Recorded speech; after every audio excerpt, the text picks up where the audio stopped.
د حميد ولسواليو جام شلوريزه سيالۍ پیل شوې.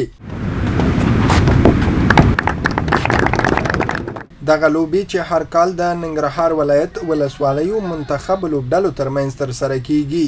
سکالې پرانیسته د جلالاباد ښار په یوه نوې لوبغالي کې بشوه. مسؤلین وایي یا د سیالۍ به 2 اونۍ دوام وکړي چې د کوچیانو لوبډلې په ګډون به 15 لوبډلې پکې برخه ولري. د ننګرهار کرېکټ پراختیایي ادارې مسؤل وایي سږ کال به دغه سیالۍ د نورو کلونو په توپیر ترسره شي. 15 لوبډلې پکې دي او د 22 ولسوالیو نه 22 لوبډلې د ولسوالیو منتخبي لوبډلې دي او دغه ډول باندې یو 2 ولسوالیو ته موږ 2 لوبډلې سهم ورکړی دی او د کوچانو لوبډلې ده. موږ د ټورنمنټ لپاره چې کله پلان جوړولو د دې نه یو هدف هم دغه و چې موږ د ولسوالیو کوم لوبغاړي دي او هغوی استعداد ولري دغه ټورنمنټ ټاپ کې د سپین غر زون چې کوم هیډ کوچ و تاج امیر صاحب سره هم دا خبره شریکه کړې ده چې هغه موږ نېشنل اکیډمي کې انټري ورکوو داخله به ورکوو فري اف کاست بغیر د کوم مصرف نه. بل لور ته په یادو سیالیو کې لوبېدونکي لوبغاړي هم خوښ دي چې د دوی د روزنې او پرمختګ لپاره اسانتیاوې زیاتې شوي. ډېر زیات خوشحاله یم چې داسې یو لیول کې لوبېږم.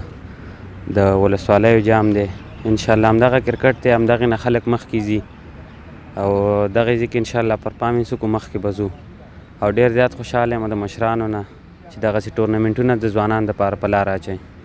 دغه سیالۍ چې دي د ولسوالیو ټیمونو دپاره هغه اطرافي ټیمونه چې کوم دي او هغه لوبغاړي چې کوم ښار کې نه اوسېږي مطلب هلته اطراف کې کرکټ کوي د هغې دپاره ډېرې مفیدې دي او دغه یو چانس ورته په لاس ورځي چې دغه هلته افیشل د کرکټ افیشل سینیر پلیران راځي د کرکټ نور مهم لوبغاړي هغوی دغه پلیران ګوري نو یو چانس ورته برابریږي چې دغه نه فرصت نه ګټه واخلي او آینده کې مخکې لاړ شي او کرکټ وکړي. یو بل لوبغاړی بیا وایي چې د ولسوالیو په کچه د پټو استعدادونو د رابرسېره کولو لپاره دی لا نورې اسانتیاوې هم برابرې شي.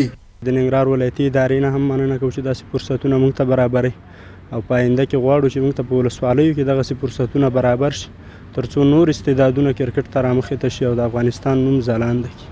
د لوبې شنونکي او څارونکي د کرکټ په وده کې د داخلي سیالیو پر غوره کیفیت ټینګار کوي او دا ډول سیالۍ د کرکټ د پرمختګ لپاره اړینې ګڼي.